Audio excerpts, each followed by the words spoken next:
ଆରେ ସାଙ୍ଗମାନେ, କେମିତି ଅଛ ସମସ୍ତେ? ଆଜିର ଏହି ମଜାଦାର କାହାଣୀ ଆଲୋଚନାକୁ ସମସ୍ତଙ୍କୁ ସ୍ୱାଗତ।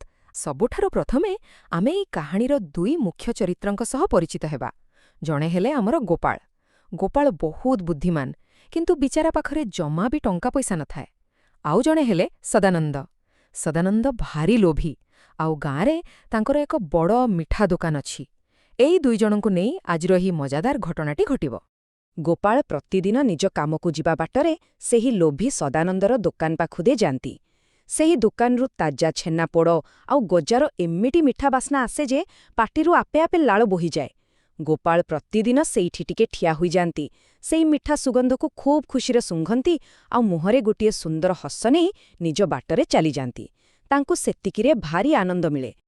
ହେଲେ ଦିନେ ଗୋଟେ ଅଘଟଣ ଘଟିଗଲା। ସେଇ ଲୋଭୀ ସଦାନନ୍ଦ ଗୋପାଳଙ୍କୁ ଦେଖିଦେଲା ଆଉ ଧରି ପକାଇଲା। ପୂରା ରାଗିଯାଇ ପାଟିକରି କହିଲା, "ଏ ଶୁଣ, ପ୍ରତିଦିନେ ଏଠି ଠିଆ ହୋଇ ମୋ ମିଠାର ବାସ୍ନା ନେଉଛୁ। ସେହି ବାସ୍ନା ମୋର ହାଡ଼ଭଙ୍ଗା ପରିଶ୍ରମରୁ ଆସୁଛି, ତେଣୁ ଏଥିପାଇଁ ପଇସା ଦେବାକୁ ହିଁ ପଡ଼ିବ।" କିଏ ଆଶ୍ଚର୍ଯ୍ୟ କଥାଟେ ସତରେ! ବାସ୍ନା ପାଇଁ ପୁଣି କି ପଇସା ମାଗେ? ଆଉ ସେ କେତେ ଟଙ୍କା ମାଗିଲା ଜାଣନ୍ତି? ପୂରା 50 ଟଙ୍କା। ସେହି ସମୟରେ ଗାଁ ଲୋକମାନେ ବି ସେଠାରେ ରୁଣ୍ଡ ହୋଇଗଲେ। ସମସ୍ତେ ଭାବିଲେ ବୋଧହୁଏ ସଦାନନ୍ଦର ମୁଣ୍ଡ ଖରାପ ହୋଇଯାଇଛି। କିନ୍ତୁ ସଦାନନ୍ଦ ନିଜ ଜିଦ୍ରେ ଏକଦମ ଅଟଳ। ତାର ଯୁକ୍ତି ଥିଲା ଯେ ମିଠାର ବାସ୍ନା ଶୁଙ୍ଘିବା ଆଉ ମିଠା ଖାଇବା ଦୁଇଟିଯାକ ପୂରା ସମାନ କଥା।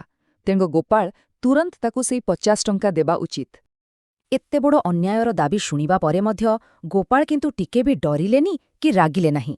ବରଂ ସେ ଏକଦମ ଶାନ୍ତ ରହିଲେ, ଟିକେ ମୁରୁକି ହସିଲେ ଆଉ ନିଜ ପକେଟରୁ ଗୋଟିଏ ଛୋଟ ମୁଣି ବାହାର କଲେ। ସେହି ମୁଣି ଭିତରେ ବହୁତଗୁଡ଼େ ଖୁଚୁରା ପଇସା ଭରି ରହିଥିଲା।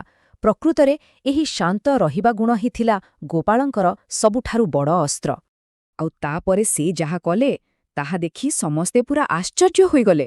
ଗୋପାଳ ସେହି ପଇସା ମୁଣିଟିକୁ ସଦାନନ୍ଦ ହାତରେ ଦେବା ପରିବର୍ତ୍ତେ ତାକୁ ନେଇ ସଦାନନ୍ଦର କାନ ପାଖରେ ରଖିଲେ ଆଉ ଜୋରରେ ଟିକେ ହଲାଇ ଦେଲେ।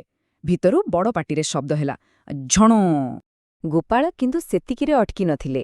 ସେ ମୁଣିଟିକୁ ଦ୍ୱିତୀୟ ଥର ପାଇଁ ପୁଣି ଥରେ ହଳାଇଲେ। ପୁଣି ସେହି ଧାତବ ଶବ୍ଦ ଆସିଲା, ଝଣ୍ ଝଣ୍। ଆଉ ତାପରେ ତୃତୀୟ ଥର, ଝଣ ଝଣ ଝଣ। କିଛି ସମୟ ପାଇଁ ଚାରିଆଡ଼େ କେବଳ ସେଇ ଖୁଚୁରା ପଇସାର ଝଣଝଣ ଶବ୍ଦ ହିଁ ଶୁଭୁଥିଲା।